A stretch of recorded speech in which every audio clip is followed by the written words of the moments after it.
Okay, recently I've been fooling around making some homemade power trucks to run some traction model products I've been making. I made a steeple cab electric that you can see in a different video, but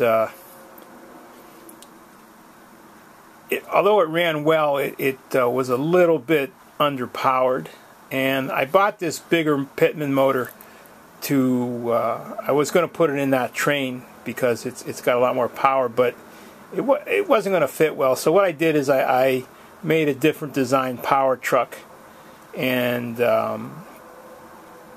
this one was a little more complicated. What I have on this one is I have the motor mounted, and I have a 1-to-1 gear reduction here off the armature shaft, and that transfers the power down to this worm gear I have down on sits in the middle there.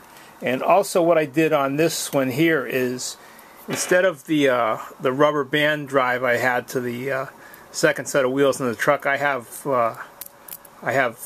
designed up a little gear train here. It consists of 5 gears, and it's similar to what Lionel did on their like the earlier NW2 switchers. And I used an EDM machine to cut the gears out, and that really worked well. And I added a traction tire to each of the drivers on the one side. I also made a little bit different roller pickup setup on this one. The design I stole completely from Lionel, but it's nice, it's all brass, and it works well.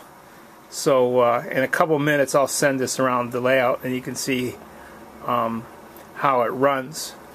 Now I don't exactly know what I'm going to do with this yet. I might make a like a box cab electric with a crane mounted on the front, because I saw a piece of maintenance equipment they had for a traction railroad that had a car similar to that, and this chassis looks like it would work well for that. I also got heavier duty rectifiers. These are 10 amp rectifiers, which is probably overkill, but it's better off having more than not enough on that.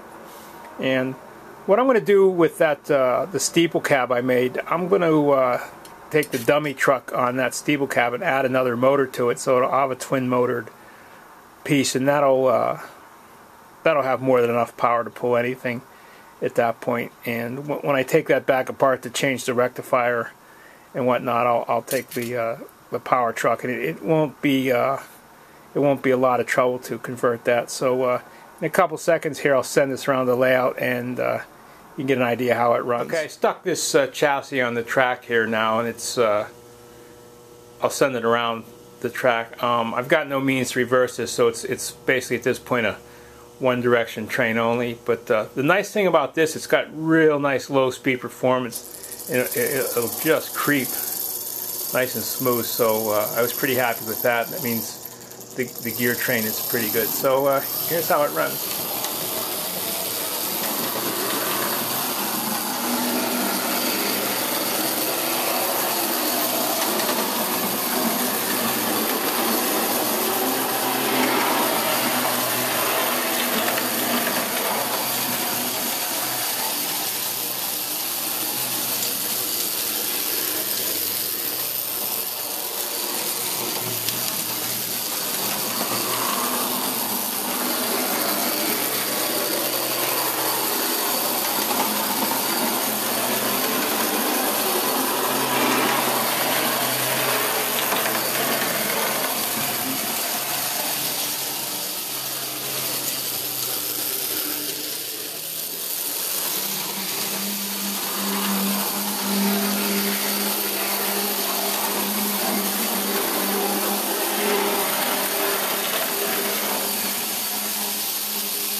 I may try mounting a flywheel to the end of that shaft to see if that helps in any way. and see if it will smooth it and give it a little glide, but that's a little bit in the future. So thanks for looking.